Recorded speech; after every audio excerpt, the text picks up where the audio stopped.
This is Birriliburu, and this is old fellas' generations, and they've been looking after this place for a really long time. It came to us now, and this is our generation. It's time for us to look after this land. I reckon it's very important because what they left us is something spectacular. It's peaceful out here and a lot to learn. I call it a malkaberry. It's two names for it. They call it a jackaberry, but I call it a malkaberry because my lot used to call it a malkaberry. And they look for this when they're travelling.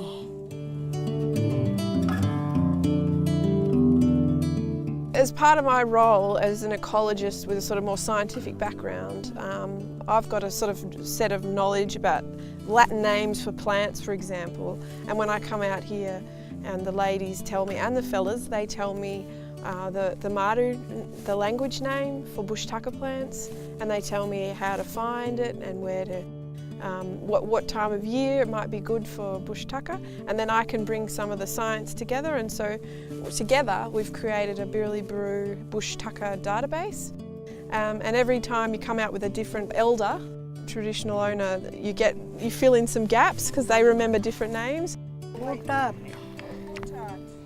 Yes, we'll help you till you get the words properly. And Birriliburu is a very great country that I love. I like coming out, doing my ranger work because of the knowledge the old people gave us back then, and we want to share it down to the younger people.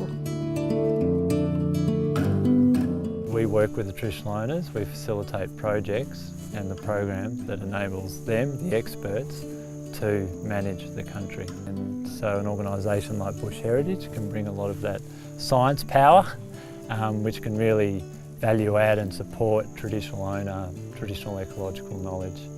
It's really about when you can bring those sort of two worlds together, and it's not only a benefit to the Martu people here whose country it is, but it's a benefit to all Australians because they're managing the conservation estate, for everyone.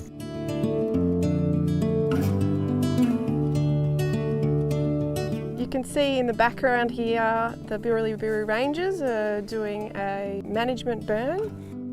Birriliburu is 6.6 million hectares. It's such a large area that if we just did a little bit here and a little bit there, we probably wouldn't make a difference. So we've collectively decided as a ranger team to focus in this area because of its significance culturally and ecologically.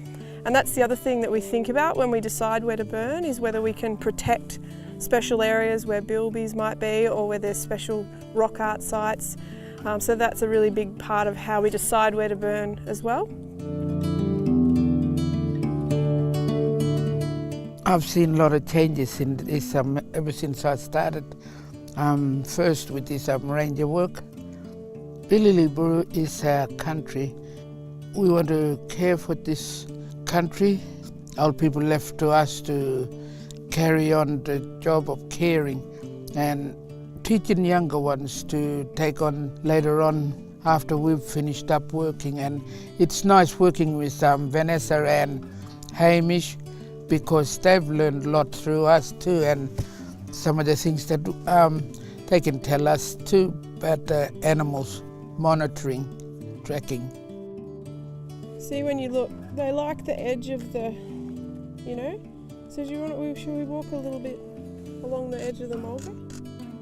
Yeah, they like that edge. Yeah, let's go that way then. So we have existing burrow systems within the Carnarvon Range sort of management zone, or Katjarra, and we go to those burrow systems each time we come out, and we've seen them actively using those areas in previous years, or we've seen signs of fresh activity, should I say.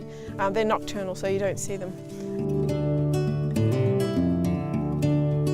It's actually really hard to monitor them, especially in these vast landscapes. And it's lucky that we have people like Rita who know a lot about them and can really get a sense of whether they've been recently utilising a particular place that we go to. This is where we found the baby little Scout out here and the mummy, because the mother was still in here, I suppose, told him, hurry out, do whatever you want to do, and back in where it's safe. So feral animals are a concern to the Birriliburu Rangers and to me, and they're the foxes and the cats.